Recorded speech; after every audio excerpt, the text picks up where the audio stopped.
اللہ نے زکوٰۃ فرض کی ہے تو زکوٰۃ نکالو۔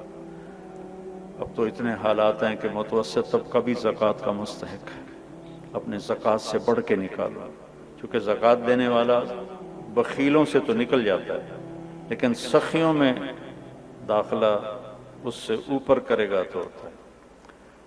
2,500 دے دیا نا 1,00,000 میں سے، تو اب آپ پہ بخیل کا لیبل نہیں لگے گا، لیکن سخی کا بھی نہیں لگے گا، اوپر چوانی خرچ کر دو تو ایک سٹیپ آپ آ جائیں گے۔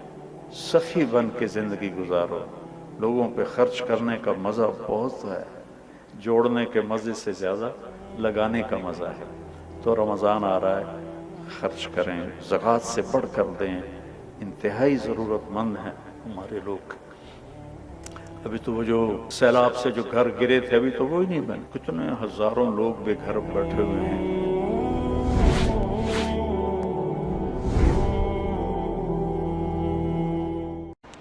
آج سارے شیطان قید ہو گئے، چاند نظر آیا شیطان غائب ہو گئے، قید ہو گئے۔ تصفد فیہم مردۃ الشیاطین، بڑے بڑے شیطان قید ہو جاتے، اس لیے تو نمازی بڑھ جاتے، وہ پھر آہستہ آہستہ گھٹ جاتے ہیں کہ وہ ایمان کی اتنی طاقت نہیں ہوتی کہ وہ چل سکیں، لیکن ایک دفعہ جب وہ چھوٹتے ہیں شیطان سے تو سیدھے مسجد میں آتے ہیں۔ دوسرا کیا ہوا؟ جنت کو دھونی دی جانے لگی اور جنت کو سجایا جانے لگا روزے رکھنے والوں کے لیے۔ تیسرا کیا ہوا کہ ساری جاندار مخلوق روزہ رکھنے والوں کے لیے دعا میں لگ گئی، دعا میں مشغول ہو گئی۔ چوتھا کیا ہوا؟ روزے دار کے منہ سے جو ایک سمیل آتی ہے خالی معدے کی، وہ اللہ تعالیٰ کو مشک سے زیادہ اچھی لگتی ہے، پسندیدہ ہوتی ہے۔ اور پانچواں کیا ہوا کہ اللہ تعالیٰ رمضان کی آخری رات سب کی بخشش فرما دیتے، اور اس وقت اللہ کا عرش پہلے آسمان، روزانہ تہجد میں عرش الہی پہلے آسمان کی طرف آتا ہے۔ یہ اللہ کو ہی پتہ ہے اس کا کیا مطلب ہے، یہ اللہ کے نبی کو پتہ ہے، ہم اس پر ایمان لائیں۔ رمضان میں عرش الہی پہلے آسمان پر ہوتا ہے اور پورا مہینہ پہلے آسمان پر ہی ہوتا ہے۔ جہنم کے دروازے تالے لگا دیے گئے، جنت کے دروازے تالے کھول دیے گئے۔ پہلی امتوں کو ان باتوں میں سے ایک بات بھی نصیب نہیں تھی، ان کے لیے رمضان اور غیر رمضان ایک طرح تھا۔ فضیلت ملتی تھی، لیکن جیسے ہمیں اسپیشل خصوصی پیکج نہیں ہوتا، یہ فون والے پیکج نکالتے ہیں، تو میرے اللہ نے اس امت کے لیے خصوصی پیکج تیار کیا ہماری بخشش کے لیے۔ ہمیں رات کی نماز عطا فرمائی قرآن سننے کے لیے، چونکہ اللہ نے قرآن کو باقی رکھنا ہے۔ تورات، زبور، انجیل تو ٹیمپریری کتابیں تھیں، اس لیے وہ مٹ گئیں، ان کے ترجمے پائے جاتے ہیں۔ اصل بائبل کیا تھی خود بائبل والوں کو نہیں پتہ، اصل تورات کیا تھی تورات والوں کو نہیں پتہ، وہ اصل لینگویج ختم ہو گئی۔ تو قرآن ایک واحد کتاب ہے جو اپنی اصل کے ساتھ موجود ہے۔ تو آپ کو ایک فضیلت یہ حاصل ہے کہ آپ روزے رکھیں گے، دوسری فضیلت یہ حاصل ہے کہ آپ اللہ کے راستے میں رہیں گے، تیسری فضیلت یہ ہے کہ آپ علم کی طلب میں رہیں گے۔ تو اس سے خوبصورت رمضان کسی کا نہیں ہو سکتا۔ یا جو اللہ کی راہوں میں دھکے کھا رہے ہیں، کوئی پیدل چل رہا ہے، کوئی اونٹ سراؤں میں چل رہا ہے، کوئی سفر کر رہا ہے، یا آپ ہیں جو گھر کو چھوڑ کر اللہ کا دین سیکھنے کے لیے جمع ہیں، آپ کا رمضان انتہائی عالی شان رمضان۔ اور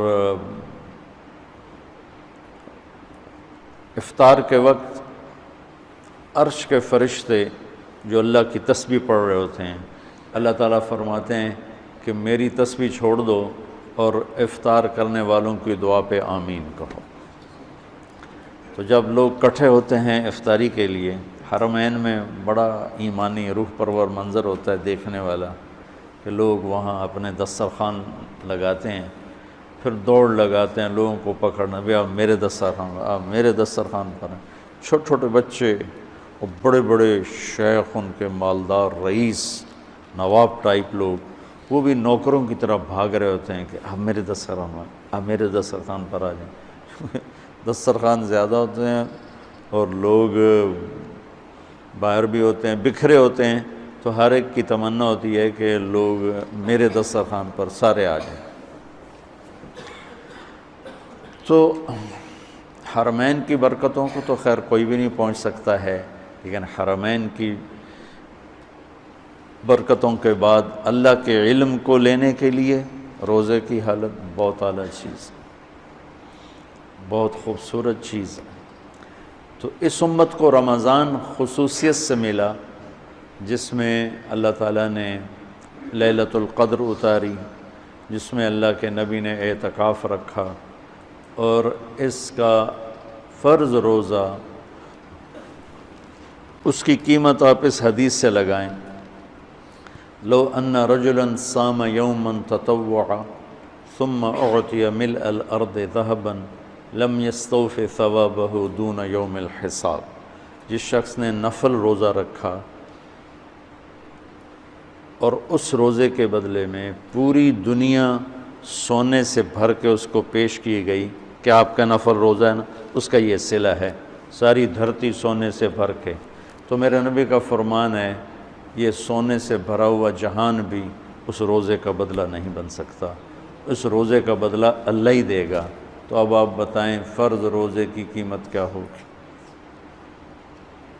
تو اب دعا کرو اللہ پوری امت کو روزے رکھنے کی توفیق۔ اللہ تعالی ہمارے سرحد کے بھائیوں کو جزائے خیر دے۔ پٹھان روزہ نہیں چھوڑتے، بہت کم، وہ نماز نہیں پڑھتا ہوگا لیکن مر جائے گا، روزہ نہیں چھوڑے گا۔ یہ ان میں، ہمارے ان بھائیوں میں خصوصیت ہے۔ پنجاب میں کچھ روزہ رکھتے ہیں، زیادہ نہیں رکھتے۔ سندھ میں برائے نام ہے، اور آگے بلوچستان میں کسی کو پتہ ہی کوئی نہیں ہوتا، بلوچوں کا جو بروہی علاقہ۔ تو آپ لوگ دعا کرو، آپ اللہ کے راستے میں ہو، کہ اللہ پورے ملک والوں کو بھوک کا خوف نکال دے، پیاس کا خوف نکال دے۔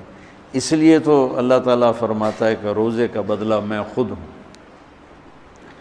نماز پڑھو جنت، حج کرو جنت، عمرہ کرو، ذکر تلاوت جنت، تبلیغ، جہاد، تصنیف، تالیف، ذکر، بندگی جنت۔ روزہ رکھو تو اللہ کہتا ہے میں مل جاتا ہوں، روزے پہ اللہ مل جاتا ہے۔ الصوم لی وانا اجزا بہ۔